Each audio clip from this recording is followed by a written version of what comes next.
মেয়ের মোজা দিয়ে বিড়ালের জামা বানায় দিছি। এখন আমার মেয়ে মোজা খুঁজতেছে, দেখেন কি বলে। হ্যাঁ বলো। বিড়ালকে মোজা পরাই দিছি। বিড়ালের পিছনে ছুটাছুটি করে লাভ আছে। ওটা ছিঁড়ে পরিয়ে দিয়েছি বাবা, ছেড়ে দাও, আরেকটা কিনে দিব নে। পুতুল দেখো, এই দেখছো, এই যে নাও নিয়ে পড়তে পারবো এখন গায়ে থেকে খুলে। এই যে হাতা বাইর করে ফেলছে। ওই যে আরেকটা আছে। কি করো তোমরা? আয় হ্যাঁ রে, পাপোশটা 100 বার আমি ঠিক করে পাপোশটা রে খালি। আর কই আরগুলা কই? এই যে আরেকটা, এই আয়। দুইটা দিয়ে করে দিয়েছি, তুমি একটা পরে কি করবা বলো? এই যে দেখো, পলাইছে। বারান্দায় গেছে গা তোমার দৌড়ানিতে। ভিতরে ঢুকে গেছে?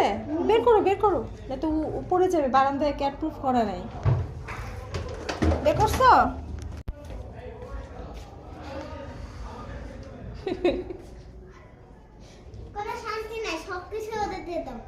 তাই তোমাকে একটা কিনে এনে জীবনে বাবা, একটা কিনে নিয়ে জীবনে তোমাকে।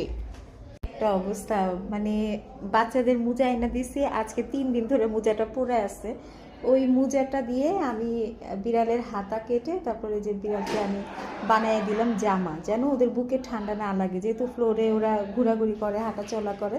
কিন্তু আমার মেয়েরা মানে এখন যখন দেখছে যে ওদের মোজা কেটে বারবারই আসলে আমি ওদের জামা বানিয়ে দিতেছি, এই জন্য ওনার খুব মানে চেঁচাচেঁচি করতেছে আমার সাথে।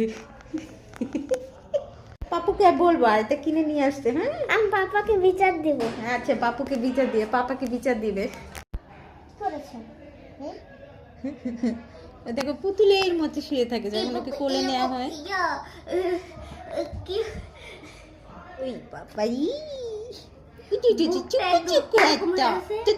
চিকু পশম খাড়া হয়ে গেছে, হাত পা কাশফুলের মতো।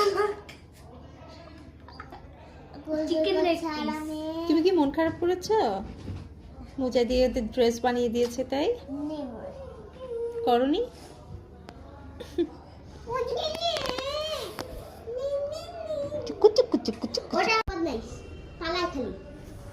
অনেক চঞ্চল, ও খেলাধুলা করতে পছন্দ করে। ওকে কোলে নিলে ও পুতুলের মতো হয়ে থাকে, তাই না? তুমি এত দুষ্ট কেন? তোমাকে দেখতে পাচ্ছে না, তোমার নামে খালি দুর্নাম করছে। হ্যাঁ, দুষ্ট করো, তুমি চুপ করে বসে থাকতে পারো না? ঘুমিয়ে গেছে, এ কোলে নিলেই ঘুমিয়ে যায়। ও হো, লক্ষ্মী বাবু চলে গেছে। এটা মানে একটু হাত ছাড়া হলেই দৌড় মারে। ঘুমিয়ে গেছে। থাক মা, ওকে ছেড়ে দাও। ও ভয় পাচ্ছে। ওই দেখো চলে যাবে, ছেড়ে দাও।